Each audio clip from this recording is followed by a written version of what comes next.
तख्ते लाहौर की जंग अहम मोड़ पर आ पहुंची। पीटीआई इत्तेहाद ने पोजीशन संभाल ली, पीडीएम ने भी आस्तीनें चढ़ा ली। नून लीग ने तहरीक इंसाफ और काफ लीग के अरकान तोड़ने की कोशिशें तेज कर दी। एमपीए मोमिना वहीद ने परवेज इलाही को वोट देने से साफ इनकार कर दिया। फवाद चौधरी कहते हैं मोमिना वहीद ने 5 करोड़ रुपए लिए। स्पीकर सिब्तैन खान ने ऑपोजिशन के 4 अरकान की हिमायत हासिल होने का दावा कर दिया। आसिफ जरदारी ने भी धमाका खेज सूरत हाल में एंट्री दे दी।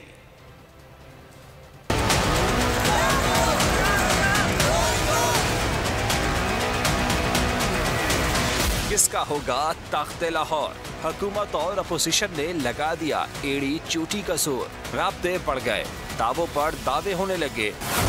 पीडीएम इत्तेहाद ने सारा दमखम बैकडोर राब्तों पर लगा दिया। जराये के मुताबिक काफ लीग और पीटीआई के कई अरकान से राब्ता किया गया। ऐवान से गैर हाजिर रहने के बदले इलेक्शन में टिकट की ऑफर की जाने लगी।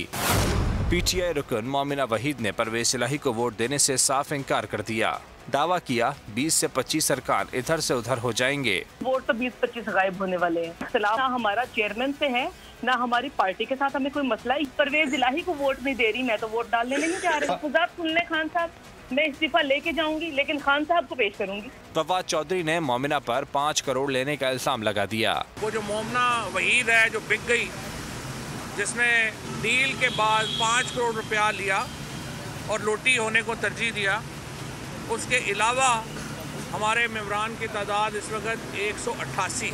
स्पीकर सिब्तैन खान ने 188 नंबर्स का दावा कर दिया।